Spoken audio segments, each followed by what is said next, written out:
Dental और mental disease, ये दो अलग अलग चीज़ें, इनके दरमियान भी एक कोई ताल्लुक होता है, बिल्कुल होता है। वो ज़रा थोड़ा सा एक्सप्लेन कर दें। बहुत बड़ा आपने अच्छा क्वेश्चन किया, डेंटल डिजीज़ और मेंटल डिजीज़ेज़ का।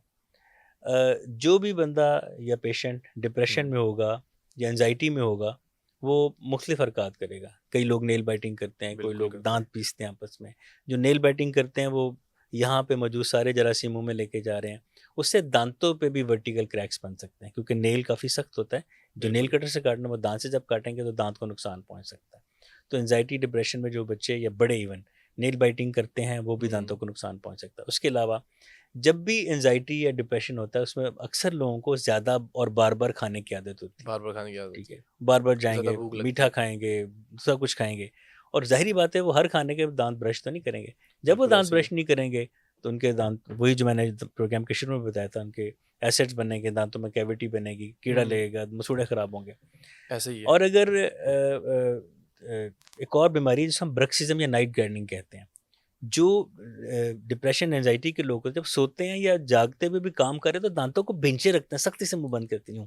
ऐसे ही है। उसमें क्या होता है कि एक तो उनकी बाइट डीप हो जाती है, दाँत घिसते हैं, एनामल हम्म, घिसता है, ठंडा-गरम लगना शुरू होता है। उसके अलावा उनके यहाँ के जो मसल्स हैं, जो फेशियल मसल्स हैं, ये थक जाते हैं। वो हम्म, या तो फिर मुँह खोलने में दर्द होती है या मुँह बंद करने में मुंह दर्द बंद होती करने है। में जरूरत होती है। अच्छा, इसी तरह जब उनके दाँत खराब होते हैं और उनके मुँह में स्मेल आती है, हम्म, तो इसी शाइनेस की वजह से वो शर्मिंदगी के खौफ से पब्लिक में जाना छोड़ जाते हैं।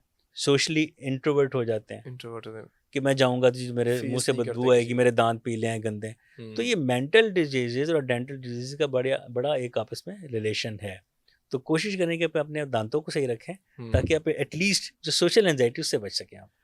बिल्कुल। अच्छा, ये मुझे बताएं, अमूमन ऐसा भी होता है लोगों के साथ कि अभी हम बात नहीं कर रहे, वैसे कोई घूम फिर रहे होते हैं, अपने मुंह अपने ध्यान से बंदा कोई काम कर रहा होता है, और थोड़ी देर बाद उसको पता लगे कि उसने अपने दांतों को दबा के रखा हुआ है, ऐसे हुँ, हुँ। साइड दबा के रखी है। इसकी क्या रीज़न हो सकती है?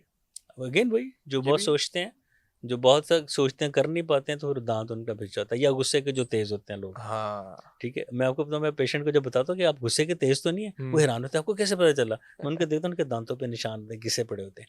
इसका हल है कि हम हम्म, सिलिकॉन की इनको एक ट्रे बना देते हैं, जिसको हम्म, कि आम ज़ुबान में नाइट गार्ड कहते हैं। ओके, वो रात को सोते हुए मरीज़ लगा ले, तो फिर जितना मर्ज़ी भींचे, वो जितना भी ज़ोर आएगा वो सिलिकॉन ट्रे पे आएगा। ओके। या अगर दिन में अगर वो समझते हैं कि लैपटॉप बैठे हुए हैं या कुछ लिखने-लिखाने का काम कर रहे हैं और वो हम्म, दाँत बिछे हुए हैं, वो नाइट गार्ड डे में भी लगाया जा सकता है। तो उससे भी दाँतों की बचत हो जाती है। मुझे भी कभी कभी पता नहीं क्यों ऐसा लगता है कि मेरे जो सब दांत हैं वो बारी बारी जो ना, मतलब बारी बारी से जुड़ते हैं, एक साथ नहीं जुड़ते, तो कभी कभी फील होता है। आई इसीलिए डोंट नो हम क्या रीज़न कहते हो हैं कि सकता साल है। में 2 दफ़ा डेंटिस्ट को दिखाएँ, चाहे कुछ भी ना हो, ताकि ये जो थोड़े-थोड़े भी खराब हो रहे हैं, ये होता है हम्म, ज़्यादा खराब हो जाएँ अगर इग्नोर करेंगे आप। ऐसे ही तो है। डेंटिस्ट के पास साल में 2 दफ़ा आएँ, ताकि आपको वो बर-वक़्त आपकी चीज़ को पकड़ सके। जब बिल्कुल शुरू में मसला पकड़ा जाता है, तो आपकी तकलीफ़ भी कम होती है, ऐसे ही है। आपके विज़िट भी कम होते हैं, आपका खर्चा भी कम होता है।